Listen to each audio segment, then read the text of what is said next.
السلام علیکم۔ آج کی میری یہ ویڈیو ایک جذباتی اور انا پرست عورت کے عشق کی داستان ہے، جس نے اپنا پیار پانے کے لیے دو محبت کرنے والے دلوں میں زہر گھول دیا۔ کہانی شروع ہونے سے پہلے اگر آپ میرے چینل پر نیو ہیں تو اردو سینٹر پلس کو سبسکرائب کر کے بیل نوٹیفیکیشن کو آن کر دیں تاکہ آپ کو ملتی رہیں تمام چینل اپڈیٹس۔ کہانی پسند آنے پر ویڈیو کو لائک اور شیئر ضرور کیجیے۔ بعض اوقات ایسا بھی تو ہوتا ہے نا کہ جس پیار کی تلاش میں ہم اپنا سب کچھ وار دیتے ہیں، جان بوجھ کر، اپنے دل کے ہاتھوں مجبور ہو کر ایسی اندھی کھائی میں جا گرتے ہیں جس سے رہائی ممکن ہی نہیں ہوتی، اور پھر یوں ہوتا ہے کہ وہ پیار جو حاصل نہیں ہو سکتا، مل بھی جائے تو ہمیں لگتا ہے جیسے ہم نے دنیا میں ہی جنت پا لی ہو۔ بابا، ایک بات پوچھوں؟ جی بیٹا۔ وہ کیسی تھی؟ اس کی بیٹی نے اس کے پاس بیٹھتے ہوئے اس انداز میں سوال کیا کہ وہ نہ چاہتے ہوئے بھی بری طرح چونک گیا۔ کون؟ تم کس کی بات کر رہی ہو بیٹا؟ خود کو بمشکل سنبھالتے ہوئے اس نے دل کی گہرائیوں میں ڈوبتے ہوئے انجان بننے کی کوشش کی۔ اس کی حسین بیٹی گہری نظروں سے اسے دیکھتی رہی، جیسے دل میں برسوں سے جمع سوال لبوں پر آ گیا ہو۔ بابا، میں اب بڑی ہو گئی ہوں، بچی نہیں رہی، سب جانتی ہوں بابا، سب سمجھتی ہوں۔ ساری زندگی امی نے جس خیالی پیکر سے نفرت کرتے ہوئے آپ کی، اپنی اور ہماری زندگی کو برباد کیے رکھا، وہ خیالی پیکر دراصل ایک زندہ حقیقت ہے۔ میں سب جان چکی ہوں بابا۔ ارے رمشا میری جان، ایسا کچھ بھی نہیں ہے۔ تمہاری امی کا تو بس مزاج ذرا تیز ہے، انہیں جلد غصہ آ جاتا ہے، بس اسی لیے۔ نہیں بابا، اب آپ مجھے بہلا نہیں سکتے۔ میں جانتی ہوں کہ وہ جو کوئی بھی ہیں، آپ انہیں ابھی تک بھلا نہیں پائے۔ بابا پلیز ایک بار مجھے ان سے ملا دیں۔ میں دیکھنا چاہتی ہوں کہ ان میں ایسا کیا ہے کہ امی آج تک ان کے حوالے سے خود کو غیر محفوظ محسوس کرتی ہیں۔ پلیز بابا۔ رمشا نے اپنے باپ سے ایک عجیب سی فرمائش کر دی تھی۔ وہ تو اپنی جگہ ساکت رہ گیا۔ اس کی آنکھوں کے سامنے سب کچھ دھندلانے لگا، حتیٰ کہ اپنی جان سے پیاری بیٹی کا چہرہ بھی، اور اس کی جگہ ایک اور چہرے نے لے لی، ایسا چہرہ جس میں آج بھی اس کی جان بستی تھی، ایسا چہرہ جسے دیکھنے کے بعد وہ کسی اور کو دیکھنے کی ضرورت ہی محسوس نہیں کرتا تھا۔ بابا، بابا کیا ہوا آپ کو؟ آپ ٹھیک تو ہیں بابا؟ بھائی، امی دیکھیں نا، بابا کو کچھ ہو گیا ہے بابا۔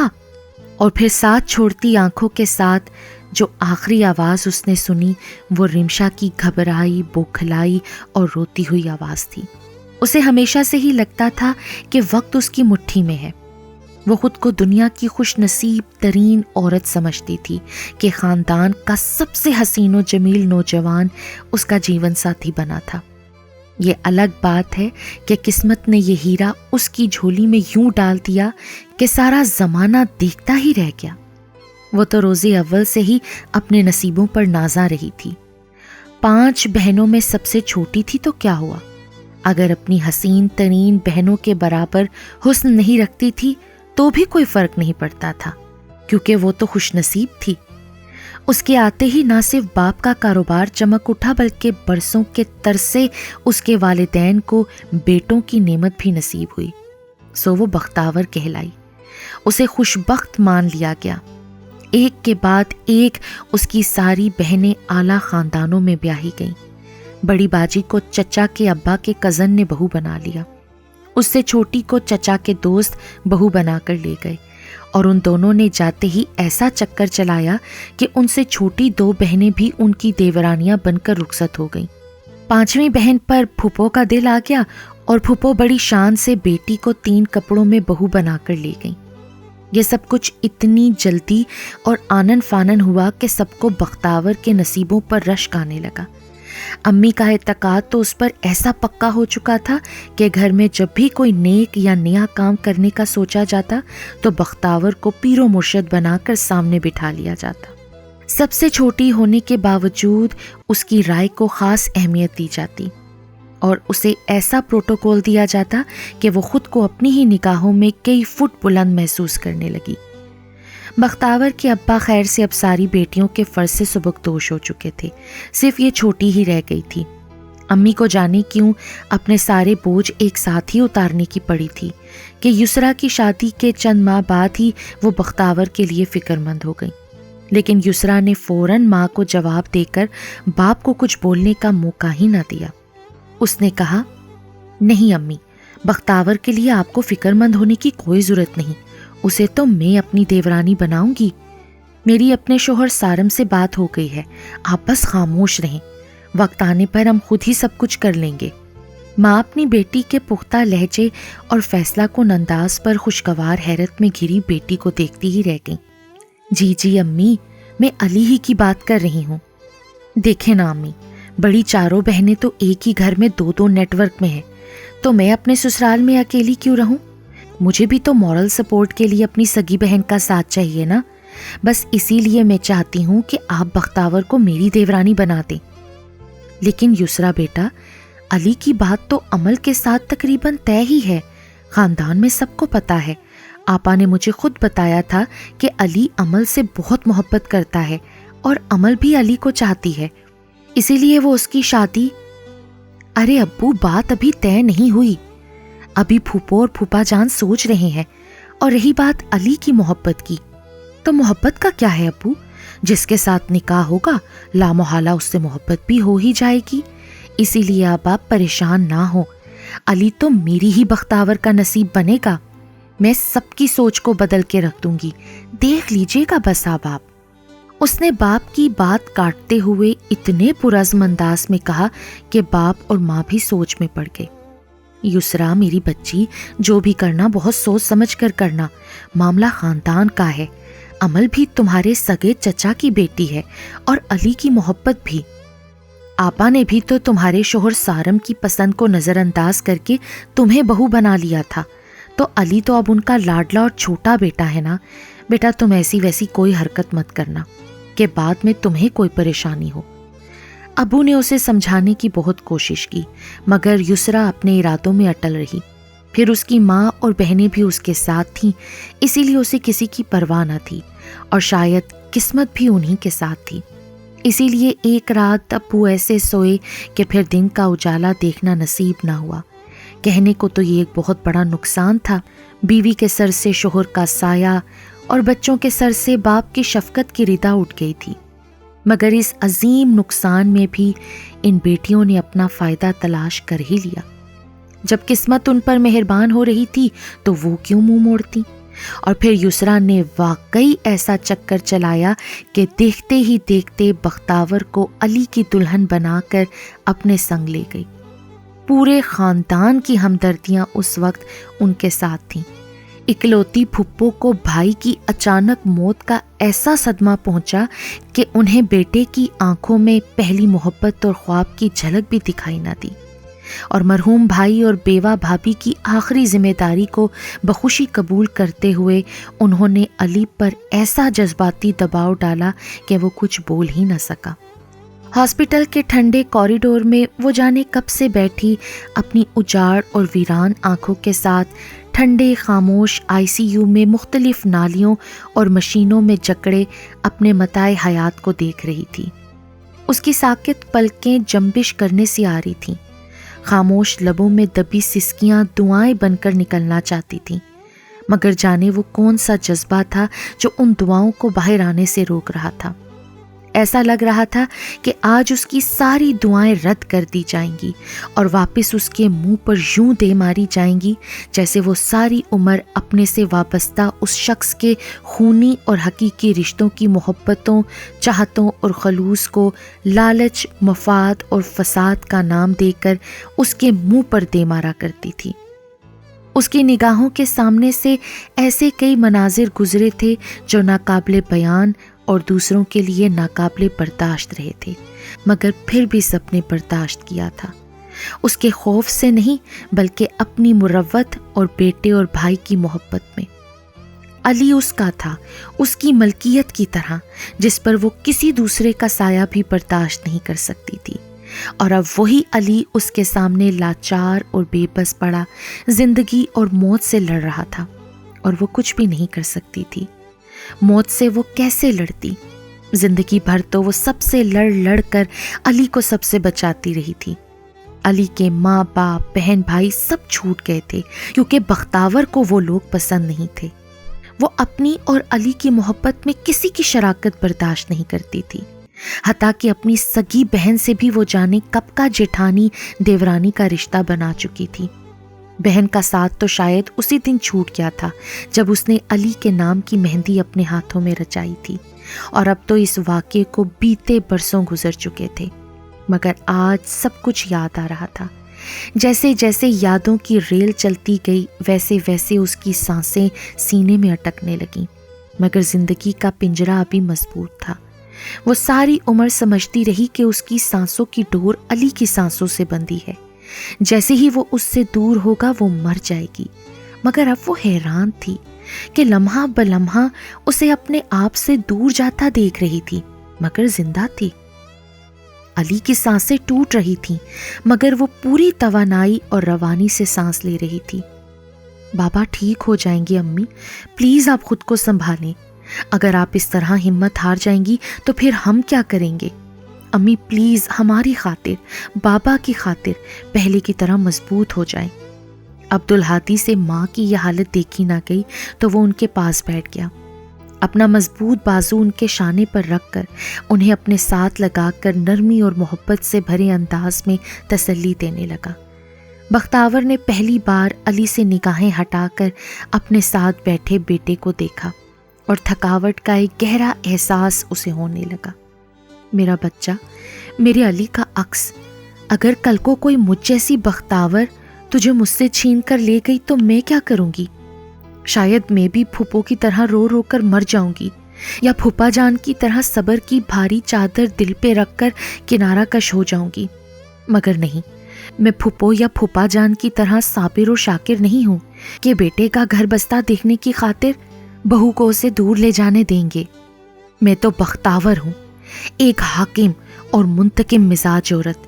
نہیں، میں عبدالہادی کو کسی کے ساتھ شیئر نہیں کر سکتی، میں نے تو کبھی علی کو کسی کے ساتھ شیئر نہیں کیا، تو عبدالہادی تو میرا اکلوتا بیٹا ہے۔ اس کی سوچیں جانے کہاں سے کہاں بھٹک رہی تھیں۔ عبدالہادی گہری نگاہوں سے ماں کو دیکھ رہا تھا۔ وہ اس کا بیٹا تھا، ماں کا مزاج جانتا تھا، ماں کی سوچ پڑھ سکتا تھا۔ اس وقت بھی وہ جان گیا کہ ماں کیا سوچ رہی ہے، سو ایک بار پھر اسے اپنے ساتھ لگا کر ماں کا ماتھا چوما۔ امی، میں بہت پریشان ہوں، لیکن میں بھی آپ کا ہوں اور بابا بھی آپ کے ہیں۔ ہم نے آپ کے ساتھ ہی رہنا ہے، ہمیشہ آپ کے پاس، کیونکہ آپ کے سوا ہمارا ہے ہی کون۔ اسی لیے بے فکر ہو جائیں، بابا جلد ہی ٹھیک ہو جائیں گے اور پھر ہم یہاں سے چلے جائیں گے، جیسا کہ آپ چاہتی ہیں امی۔ میں اور رمشا بابا کو منا لیں گے، وہ ہماری بات نہیں ٹالیں گے۔ بس بابا ایک بار گھر آ جائیں، پھر ہم لندن شفٹ ہو جائیں گے انشاءاللہ۔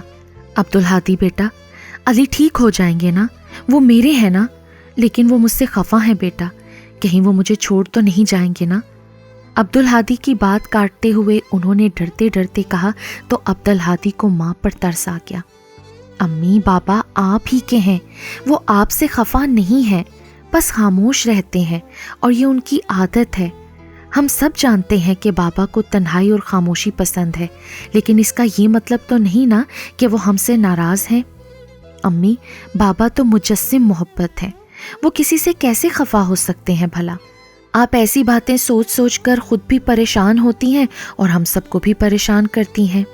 پلیز امی، پریشان نہ ہوں۔ عبدالہادی، میں اپنا جملہ بدلتی ہوں بیٹا، میں اپنا بیان بدلتی ہوں اور میں اپنا نظریہ بھی بدل رہی ہوں۔ میں علی کی ہوں اور علی کس کا ہے یہ تم بھی جانتے ہو اور میں بھی۔ بختاور نے بیٹے کی آنکھوں میں دیکھتے ہوئے کچھ اس انداز سے کہا کہ ایک لمحے کو تو وہ بھی ساکت ہو کر رہ گیا۔ میں گھر جا رہی ہوں بیٹا، بہت تھک گئی ہوں، کچھ دیر آرام کروں گی۔ تم میرے علی اور رمشا کو لے کر آ جانا، میں تم تینوں کا انتظار کروں گی۔ وہ آہستگی سے عبدالہادی کا بازو اپنے شانے سے ہٹا کر آہستہ آہستہ اٹھی اور بغیر اس کی طرف دیکھے باہر کی طرف بڑھ گئی۔ امی رکے، میں چلتا ہوں آپ کے ساتھ امی۔ وہ فوراً سے اٹھا ہی تھا کہ اسی لمحے ڈاکٹرز تیزی سے ICU کی طرف بڑھتے دکھائی دیے۔ بختاور اور عبدالہادی جہاں کے تہاں کھڑے کے کھڑے رہ گئے۔ علی کی آنکھ کھلی تو اس نے خود کو ایک حسین گلستان میں پایا۔ ایسا خوبصورت نظارہ اس نے اپنی پوری زندگی میں کبھی نہیں دیکھا تھا۔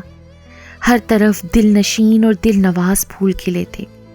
ان رنگ برنگے خوشنما پھولوں پر حسین اور نازک تتلیاں منڈلا رہی تھیں۔ کچھ فاصلے پر ایک اور دلکش منظر اس کی نگاہوں کا منتظر تھا۔ ایک خوبصورت پہاڑی سے جھرنا پھوٹ رہا تھا جو ایک انوکھی البیلی ناری کی طرح لہراتا بل کھاتا وادی میں گرتا اور چشمے کی صورت گلستان کو سیراب کر رہا تھا۔ وہ پوری طرح ان نظاروں میں کھو گیا تھا۔ علی آئے نا، آ جائیں، میں کب سے آپ کا انتظار کر رہی ہوں علی، اور آپ نے آنے میں اتنی دیر کر دی۔ اب وہاں اتنے دور کھڑے کیا دیکھ رہے ہیں آپ؟ آئیں بھی، یہاں میرے پاس بیٹھیں۔ وہ جانے کب تک ان نظاروں میں کھویا رہتا اگر زندگی کی محبت سے لبریز یہ آواز اس کے کانوں میں نہ پڑتی۔ امل، میری زندگی، تم یہاں، اور میں تمہیں کہاں کہاں نہیں ڈھونڈتا رہا۔ لہراتے جھرنے کے نیچے ایک اونچے پتھر پر بیٹھی وہ چشمے کے ٹھنڈے پانی میں پاؤں ڈالے اسے اپنی طرف بلا رہی تھی، اور اس پکار کا تو وہ برسوں سے منتظر تھا۔ اسی لیے وہ بےتابی سے اس کی طرف لپکا اور اس کے پاس بیٹھتے ہی کہا۔ وہ آج بھی ویسی ہی حسین تھی، نرم و نازک کلیوں کی مانند، ویسی ہی جوان، گلے رانا کے حسین پھول کی طرح تر و تازہ۔ وہ اسے وارفتہ نگاہوں سے دیکھنے لگا۔ علی، ایسے کیا دیکھ رہے ہیں؟ اس کی مسکراہٹ آج بھی دل میں بجلیاں گرا دینے کی صلاحیت رکھتی تھی۔ اپنی زندگی کو دیکھ رہا ہوں امل۔ تم مجھ سے دور کیا ہوئیں؟ ساری خوشیاں ہی مجھ سے روٹ گئیں۔ تم نے ایک بار بھی میرے بارے میں نہیں سوچا امل۔ میں تمہارے بغیر کیسے جیوں گا، کیسے زندہ رہوں گا تمہاری محبت کے بغیر؟ تمہیں ایک بار بھی میرا خیال نہیں آیا؟ میرے پیار میں کوئی کمی دیکھی تھی تم نے جو اس طرح مجھے چھوڑ کر یہاں چلی آئی؟ بولو نا امل، جواب دو۔ میں آپ سے دور کہاں تھی علی؟ آپ نے تو مجھے خود سے دور ہونے ہی نہیں دیا۔ میرا خیال، میری چاہت، میری محبت سب آپ ہی کے پاس تو ہے۔ آپ نے ایسا کیوں کیا علی؟ میں تو آپ کا ماضی تھی، اور ماضی تو بھول جانے کے لیے ہوتا ہے۔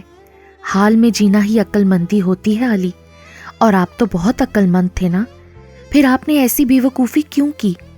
اپنے حال کو ماضی میں دفن کر دیا اور اپنے مستقبل کے ساتھ ساتھ اپنے سے وابستہ سب رشتوں کا مستقبل بھی داؤ پر لگا دیا۔ کیوں علی، کیوں کیا آپ نے ایسا؟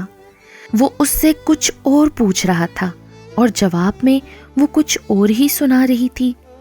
علی خاموشی سے بس اسے دیکھتا رہا۔ علی، اب آپ واپس چلے جائیں، یہ دنیا آپ کے لیے نہیں ہے۔ اگر آپ مجھ سے سچا پیار کرتے ہیں تو اسے رسوا مت کریں۔ مجھے اور میری محبت کو اپنے دل کے ایسے گوشے میں ہمیشہ کے لیے دفن کر دیں جہاں تک صرف آپ کی یادوں کی رسائی ہو۔ دنیا اور دنیا والے اس پاکیزہ محبت تک کبھی نہ پہنچ پائیں۔ بس میری آپ سے یہی التجا ہے علی۔ وہ اپنی جگہ سے اٹھ کھڑی ہوئی تھی اور وہ بھی اس کے ساتھ ہی کھڑا ہو گیا۔ امل، تم ایک بار پھر مجھے چھوڑ کر جا رہی ہو، میرے پیار کو ٹھکرا رہی ہو۔ نہیں امل، نہیں، اس بار ایسا مت کرنا، پلیز مجھے یہاں رہنے دو۔ کتنا سکون ہے نا یہاں، اور میں کب سے اس سکون کو ترس رہا ہوں۔ مجھے تھوڑا سا سکون چاہیے امل، تھوڑی سی راحت، اور تمہارا ہمیشہ کا ساتھ، بس اس کے سوا کچھ بھی نہیں مانگ رہا۔ پہلے بھی کچھ نہیں مانگا تھا، اب بھی کچھ نہیں مانگ رہا۔ پلیز امل، بختاور کا پیار میرے لیے کسی قید سے کم نہیں۔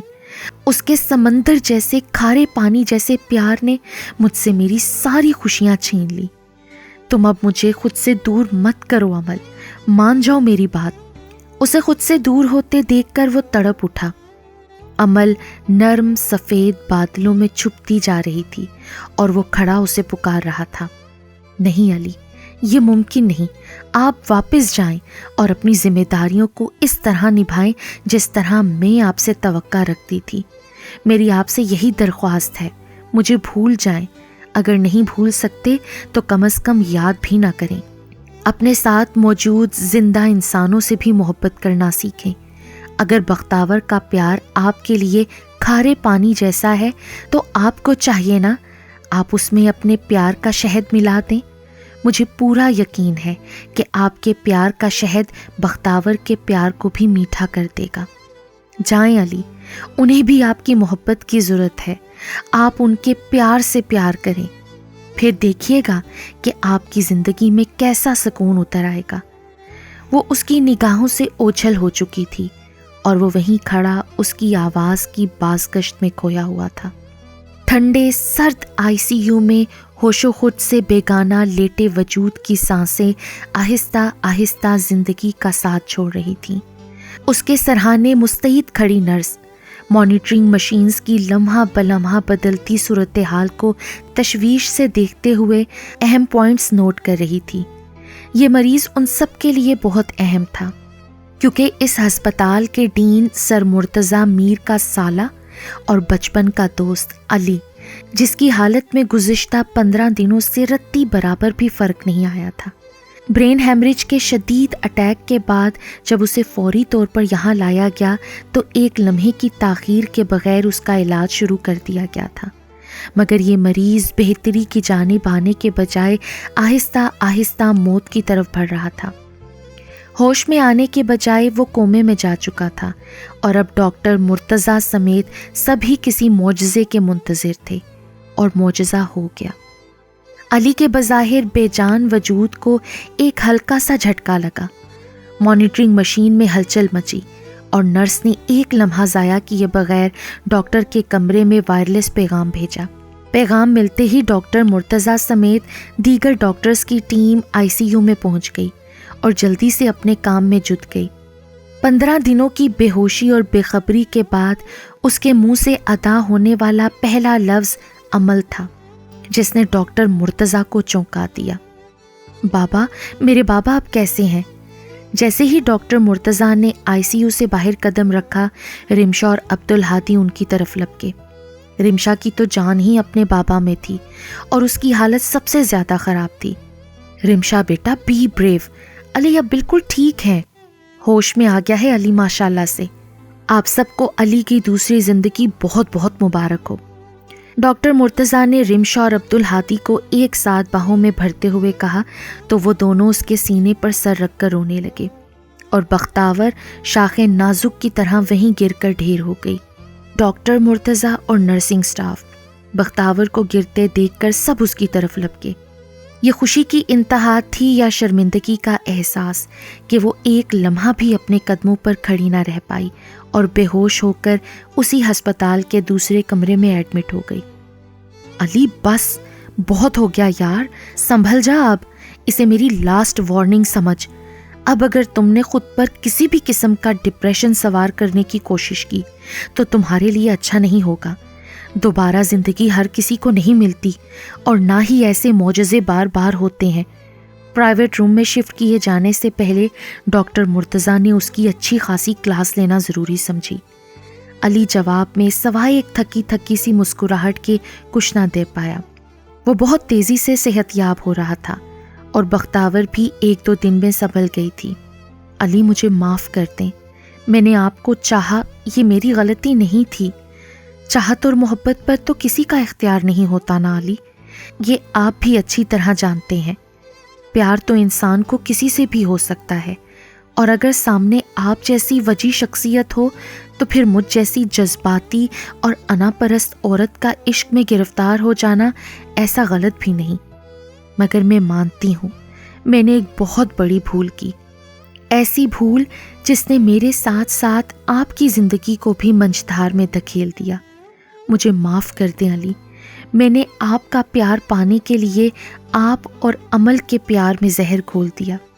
یہ کہہ کر بختاور رونے لگی تو علی نے اسے باہوں میں لیتے ہوئے کہا، بختاور تم بھی مجھے معاف کر دو، میں نے تمہارے پیار کی شدت کو پہچاننے کی کوشش ہی نہیں کی، تمہارے اور اپنے رشتے کو ایک بوجھ سمجھا، ایک پنجرا سمجھا، تمہیں غاصب اور خائن سمجھ کر قابل توجہ ہی نہ جانا۔ زیادتی اگر تمہاری طرف سے ہوئی تو ہمیشہ کوئی نہ کوئی کمی میری طرف سے بھی رہی ہے۔ بختاور نے رو کر کہا، علی آپ نہیں جانتے میں بہت بری ہوں. میں نے آپ سے آپ کی محبت کو چھین لیا. اپنی انا اور ضد کے پیچھے میں نے پورا خاندان تباہ کر دیا. اپنے بھائی بہنوں کو تو چھوڑا ہی, آپ سے آپ کے سارے رشتے بھی چھین لیے. میں نے آپ کو کبھی اپنا شوہر یا اپنے بچوں کا باپ سمجھا ہی نہیں. وہ بہت جذباتی ہو رہی تھی اور علی اس کا یہ روپ دیکھ کر دنگ رہ گیا. امی بابا, آپ دونوں کو اس طرح ایک ساتھ دیکھنا میری زندگی کی سب سے بڑی خواہش تھی. آج میں بہت خوش ہوں. اللہ کا احسان ہے کہ اس نے میری یہ خواہش پوری کر دی. ہے نا بھائی؟